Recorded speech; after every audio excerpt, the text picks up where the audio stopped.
क्या चुनाव लड़ने का राजनीति आपका पैसा रहेगा कमाना की विकास? नहीं, देखिए पैसा कमाना, अगर पैसा कमाना होता तो हम ऐसे ही बीएड एमएड सारी डिग्रियां पढ़ाते भी हैं, कोचिंग भी चलाते हैं। पैसा कमाना हमारा उद्देश्य नहीं है। हमको समाज में और आगे जाना है। राजनीति के क्षेत्र में अभी ये पहली पहल है। अगर हमारा गांव साथ दिया, अगर हमें प्रधान बनाया तो हम राजनीति के क्षेत्र में दूर तक अपने गांव को रहता है। वादा वो भी करते हैं कि हम आवास बनवा देंगे, शौचालय बनवाएंगे, नाली बनवाएंगे। हकीकत यही है कि ग्राम सभा में आज भी 90% लोग खुले में शौचालय कर रहे हैं, देख रहे हैं। और हमारे गांव में हमारे अगर घूमेंगे बगल में तो 90% जो अभी एससी जातियां हैं, हरिजन जाति है या छोटी जातियां हैं, उनके पास आज भी आवास नहीं है। वो मजबूर हैं इस घास फूस के जो मड़ई होती है उसमें रहने के लिए। देखिए हम चाहते हैं, एक शिक्षित आदमी भी हैं, बीएड एमएड एमए नेट ये सारी डिग्रियां लेकर हम समाज सेवा के क्षेत्र में आए हुए हैं। आपका स्वागत है हमारे मीडिया चैनल पर। आप अपना परिचय बता दीजिए। मैं वीर बहादुर यादव, ग्राम सभा पूरा गणेश से एक समाज सेवी हूँ, जो कि समाज में तत्पर रहता हूँ। समाज के कार्य के लिए लोगों के प्रति समर्पित रहता हूँ। पूरा गणेश में आप जो ग्राम पंचायत है, आने वाले चुनाव में आप प्रत्याशी के रूप में खड़े हो रहे हैं जी। इसके पीछे का मेन मोटिव क्या है आपका? देखिए, इसके पीछे का स्पष्ट रूप से हम लोगों का मैटर है। जो ग्राम सभा है हम लोगों की, वो बहुत पिछड़ी ग्राम सभा है जी। आज भी जो ब्लॉक स्तर पे जो विकास की दृष्टि से देखा जाए तो हम लोगों का जो ग्राम है पूरा गणेश, इसमें मठियाँ भी आता है, ये विकास की दृष्टि से पटल पे दिखता नहीं है कहीं। और हम चाहते हैं, चूँकि देखिए हम एक शिक्षित आदमी भी हैं, बीएड एमएड एमए नेट ये सारी डिग्रियां लेकर हम समाज सेवा के क्षेत्र में आए हुए हैं। और कॉलेज में भी पढ़ाते हैं, अपनी एक कोचिंग भी चलाते हैं, टेट सुपर टेट, उसके डायरेक्टर भी हैं। तो हम चाहते हैं कि गाँव का विकास शिक्षित व्यक्ति के हाथ में जाए, क्योंकि इससे विकास होगा। यही हमारा उद्देश्य है, विकास हो। आपने मैनिफेस्टो बनाया होगा जब आप चुनाव के बारे में सोचे होंगे ही जी। तो मैनिफेस्टो बनाया होगा कि मैं अपने गांव में ये मुख्य काम पहले कराऊंगा जी। वो क्या है? देखिए, सबसे बड़ी समस्या हमारे गांव में जो है वो अभी इस समय है। देख रहे हैं कि हमारे गांव में आप अगर घूमेंगे बगल में तो 90% जो अभी एससी जातियां हैं, हरिजन जाति है या छोटी जातियां हैं, उनके पास आज भी आवास नहीं है। वो मजबूर हैं इस घास फूस के जो मड़ई होती है उसी में रहने के लिए। तो हम चाहते हैं कि अगर हमारा कार्यकाल आए, हम अगर जीतेंगे प्रधानी, तो सबसे पहली प्राथमिकता लोगों को आवास देना। दूसरी प्राथमिकता, कुछ लोग जागरूकता के अभाव से सुविधाओं से वंचित हैं और अशिक्षा है, क्योंकि जो प्रधान जी लोग पिछले हैं वो बस उनका एक ही मुद्दा है कि 2 महीने पहले आना, पिलाना, खिलाना, जनता को झुंड बना के वोट लेना और जीत के चले जाना। उनको फिर विकास से कोई ध्यान नहीं रहता है। वादा वो भी करते हैं कि हम आवास बनवा देंगे, शौचालय बनवाएंगे, नाली बनवाएंगे। हकीकत यही है कि ग्राम सभा में आज भी 90% लोग खुले में शौचालय कर रहे हैं। और आज भी हमारे गाँव में जो चाहे मठियाँ में भी बहुत पात्र हैं लोग, उनके पास आवास नहीं है। आप युवा हैं जी। जिस तरीके से अगर मैं सवाल पूछता हूँ आपसे कि युवाओं को राजनीति में आना चाहिए, तो आपका क्या विचार है इस पर? युवाओं को राजनीति में इसलिए आना चाहिए क्योंकि जो युवा वर्ग है वो नई पीढ़ी है, और नई पीढ़ी के पास नया जोश है और शिक्षा से जुड़े हुए टेक्नोलॉजी जानते हैं। और विकास के लिए देखिए सबसे ज़रूरी जो मुद्दा हमें लगता है वो शिक्षा है। और नई पीढ़ियां आज के वर्तमान की क्या मांग है वो बखूबी समझ सकते हैं। क्योंकि गांव में व्यवस्थाओं का अभाव है, जागरूकता का अभाव है। अभी भी लोग बहुत निचले स्तर पर हैं। उनको जागरूक करने के लिए शिक्षित व्यक्तियों को आगे आना चाहिए जी। पूरा गणेश ग्राम पंचायत है, उसमें कितने वोटर होंगे इस समय? देखिए, पूरा गणेश में 2 वोटर लिस्ट होती है। एक मठियाँ की होती है, वो अलग गांव उस साइड है, और ये पूरा गणेश की है।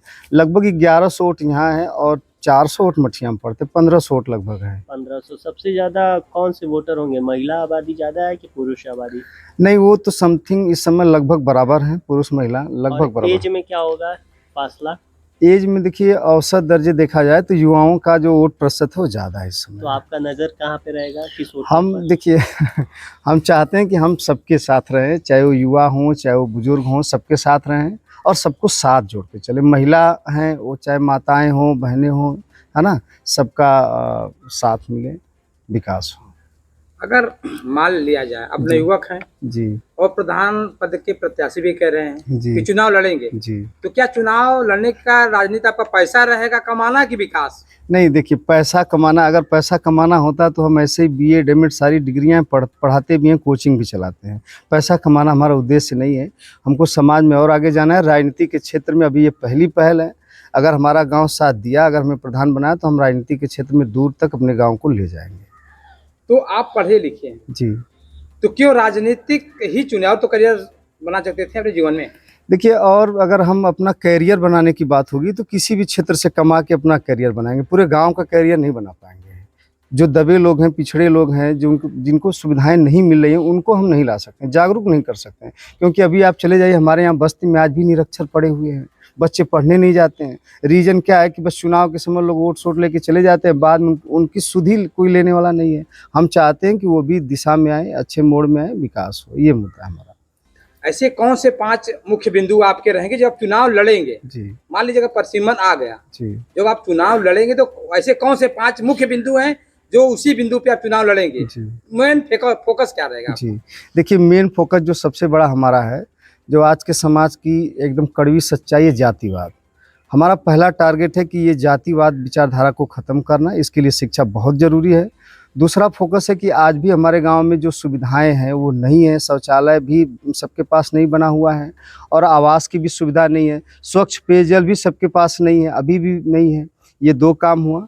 तीसरा, हम लोगों के लिए एक मिशन बनाना चाहते हैं, लोगों को शिक्षित करने के लिए, किस तरह से शिक्षित हों, उनके लिए कोचिंग की व्यवस्थाएं कैसी होनी चाहिए। खेलने का मैदान आज भी हमारे ग्राम सभा में नहीं है अच्छा बना हुआ, तो हम चाहेंगे कि उस पर काम किया जाए। और आज भी जो सरकार द्वारा सुविधाएं दी जा रही हैं, चाहे वो पेंशन की योजना हो, चाहे जो भी सुविधाएं दी जा रही हैं, उसको लोग नहीं ले पा रहे क्योंकि वो जागरूक नहीं है। और हम चाहेंगे कि अगर हम होते हैं तो उनको विशेष ध्यान दिया जाए। आपके गांव में पंचायत भवन के बगल में, ठीक जी। बगल में शौचालय है, जी उसकी दुर्व्यवस्था है, जी तो आप उसको कैसे नजर में देखते हैं?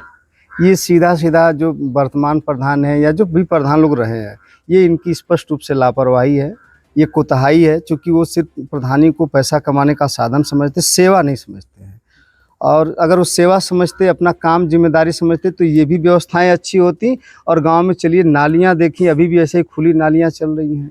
डेंगू, मलेरिया, तमाम तरह की बीमारियां हो रही हैं। रास्ता अभी भी, हम लोग जिस रास्ते से आते हैं, अगर आप जाएंगे तो इतने कीचड़ हैं, गिर जाएंगे आप बाइक लेके, उस पर ध्यान नहीं है। तो आप इस जनता को क्या संदेश देंगे अपने माध्यम? जनता को हम यही संदेश देना चाहेंगे कि आप सभी लोग, ये जो पुरानी पैटर्न है चुनाव का कि नहीं पैसा मुर्गा, ये ठीक है, आपको अगर सहयोग कोई कर रहा है कर लीजिए, उससे लेना देना नहीं है। लेकिन आप वोट वहीं दीजिए जो लगे कि शिक्षित है, जो आपका विकास कर सके। केवल एक व्यक्ति मात्र के लिए वोट मत दीजिए, एक ऐसे व्यक्ति को चुनिए जो आपके ग्राम सभा का विकास कर सके। आप किस पार्टी को समर्थन देते हैं? देखिए, व्यक्तिगत रूप से हमारी कोई पार्टी नहीं है, ना हम सपाई है, ना बसपाई है, ना भाजपाई है, ना कांग्रेसी है। रही बात अंदर से, तो आप पत्रकार हैं, आप मित्र हैं हमारे, आप अच्छी तरह से जानते होंगे, आदमी किसी न किसी को तो समर्थन करता है, वोट करता है, लेकिन उसको खुले मन से बोलना उचित नहीं है। अच्छा, आप राजनीति में आ रहे हैं तो किसी न किसी ऐसे राजनेताओं का विचार आपके मन में आता होगा कि मुझे इनको फॉलो करना चाहिए, तो आप किसको फॉलो करते हैं? देखिए, हम विशेष रूप से एक आम आदमी पार्टी के सांसद हैं, संजय सिंह जी, राज्यसभा के सांसद हैं। उनकी शैली हम देखते हैं, तो जब भी उनका वीडियो देखते हैं पार्लियामेंट का, जब वो बोलते हैं तो उनके अंदर किसी तरह का डर नहीं रहता है। और वही राजनीति हम भी करना चाहते हैं कि डर ना हो, समाज भय मुक्त हो, बोलना, मुद्दे पर बोलना चाहिए। चाहे वो प्रधानमंत्री जी के खिलाफ भी बोलते हैं तो एकदम निडर होकर बोलते हैं, चाहे मुख्यमंत्री जी के खिलाफ भी निडर होकर बोलते हैं। तो हम भी राजनीति में इसीलिए उनको फॉलो करते हैं। उनका हमें जो व्यवहार है वो बहुत शालीन और वो निर्भीक है। क्या लगता है कि इस चुनाव में, आप पहली बार चुनाव लड़ रहे हैं, और इस चुनाव में कितना लगभग खर्च होगा आपका पैसा? देखिए, हम अपने गांव के लिए आज से नहीं, जब से प्रधानी बीता हुआ है, 5 साल से 4.5 साल हो गया, हम लगे हुए हैं। हमें नहीं लगता है कि हमको बहुत पैसा खर्च करने की ज़रूरत है। आप हमारे दरवाजे आएंगे, आपको चाय मिल जाएगा, सुविधाएं मिलेगी, सम्मान मिलेगा, आपको हम सीने से लगा सकते हैं। बाकी अगर पैसा दारू पे वोट देना है तो दुनिया दे ही रही है। मतलब आपका ये एक विचार है कि मैं इसमें पैसा नहीं लगा। अगर हम जीतेंगे पत्रकार साथी, तो आप ये समझ लीजिए कि हम अपने व्यवहार से पैसा, ऐसा नहीं कि नहीं खर्च कर सकते, बहुत खर्च, लेकिन फिर गलत में, समाज में गलत मैसेज जाएगा, हम नहीं चाहते हैं। हम ये चाहते हैं कि हम जीतें तो लोगों के दिल में बस के जीतें। पैसे से खरीद के जीतेंगे तो आप हमारे साथी, आप समझ सकते हैं कि अगर हम 5 लाख लगाएंगे तो 10-15 लाख कमाना तो चाहेंगे, फिर लूट खसोट करेंगे। और हमें आप जिताइए, निष्पक्ष जिताइए, काम लीजिए। आपको कैसे समय मिलता है? आप एक टीचर भी हो, आप राजनीति में भी आना चाहते हो, तो कैसे आपको समय मिलेगा बच्चों को पढ़ाना, लोगों को सही मार्गदर्शन दिखाना, और फिर राजनीति में लोगों की सेवा करना कैसे हैंडल करेंगे आप? अभी जैसे हमारी जो कोचिंग चलती है उसमें 5-7 टीचर रखे हुए हैं। हम अकेले तो हैं नहीं, हम तो डायरेक्टर हैं, बस देखते हैं। एक साइकोलॉजी विषय पढ़ाते हैं, क्योंकि साइकोलॉजी ही पढ़े हुए हैं, एमएड किए हुए हैं। जी। तो मेन जो रहता है हमारा, एक क्लास वहाँ ले लिए, बाकी फ्री हो जाते हैं। गांव में काशी डेयरी का संचालन दूध वाला भी करते हैं। विकास की दृष्टि से वो भी बहुत अच्छा काम कर रहे हैं, क्योंकि यहाँ से हमारे गांव का भी और पूरा गणेश का भी दूध चला जाता है, किसानों को उचित मूल्य मिलता है। बाकी हम तत्पर रहते हैं। अगर हम अपना काम कोई इमरजेंसी भी कर रहे हैं, लेकिन हमारी ज़रूरत गांव में किसी को भी अगर फ़ोन जाता है तो हम चले जाते हैं, चाहे वो रात हो चाहे दिन हो। ये किसी से भी आप पूछ सकते हैं, हम चले जाते हैं। चाहे और कुछ कहना चाहते हैं आप? ना, लोगों की अवधारणा होती है कि जब चुनाव आता है तो अच्छी अच्छी बोलते हैं, लोगों को लुभावते हैं। जी। जैसे ही चुनाव समाप्त होता, प्रत्याशी जीत गया, फिर उसके बाद उनके बोल व्यवहार बंद हो जाती है। जी। क्या इस पे आप? देखिए, ये हम ये कह रहे हैं कि अगर परिवर्तन करना होगा तो जैसे अभी बिहार में चुनाव चल रहा है, हमें शायद वहाँ नहीं बोलना चाहिए, फिर भी बोल रहे हैं, बिहार में चुनाव चल रहा है। तो वहाँ की जनता इतनी बेवकूफ़ नहीं है, सबको जानती है, सबको टटोल लेती है अपनी कसौटी पे। अगर हमको सिर्फ चुनाव जीतना होता है तो हम वादे करते कि 5 किलो मुर्गा देंगे, इतना बोतल दारू देंगे, ये व्यवस्थाएं देंगे। वो हमें नहीं करना है।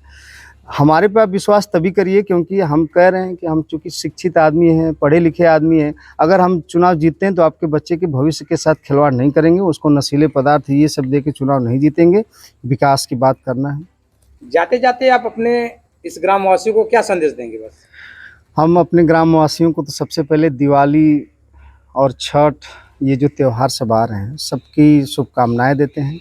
और सबसे यही कहना चाहते हैं कि आप लोग अच्छे से त्यौहार मनाइए, स्वस्थ रहिए, मस्त रहिए। और जब भी आप चुनाव में मतदान करिए तो स्वस्थ व्यक्ति, जो आपको शिक्षित लगे, मानसिक रूप से तत्पर लगे, जो आपकी सेवा में रहे, उसी को मत दीजिए। अन्यथा ये पैसे और मुर्गा के लालच में 5 साल बेकार मत करिए। शिक्षा को लाइए, अशिक्षित व्यक्ति मत लाइए। तो आज हम जाने हैं वीर बहादुर यादव जी का विचार। वह प्रत्याशी के रूप में गणेशपुरा में के आने वाले चुनाव में वह प्रत्याशी के रूप में हैं। उन्होंने अपने सारे विचार बताए और उन्होंने अपने सब कुछ व्यू, मतलब कि जहाँ जहाँ तक मैं देखा, इन्होंने सारी बात कहा कि नशे से मैं दूर रहूँगा, पैसा खर्च नहीं करूँगा, क्योंकि दारू मुर्गा ये सब मुझे नहीं चढ़ाना है। मुझे विकास करना है तो मैं बिना पैसे का ही गाँव में चुनाव लड़ करके जीतूँगा। अगर जीतना होगा तो जीत सकूँगा, नहीं तो विकास की धारा तो है ही मेरे पास, पढ़ाने के लिए रास्ता है। मैं इस तरीके से समाज सेवा करता रहूँगा। तो रुकिए, अभी मत करिएगा। तो इसी तरीके के विचारों से इनसे जब मैं मिला तो मेरे मन में एक और सवाल आया कि ऐसे व्यक्तियों को ज़्यादा से ज़्यादा प्रमोट करना हमारा कर्तव्य है। कि युवा अगर इस तरीके की सोच रख करके आगे आ रहा है, समाज को बदलने के लिए वह आगे आ रहा है, तो हम भी इनके लिए आगे ही रहेंगे। तो मिलिएगा निष्पक्ष धारा के साथ।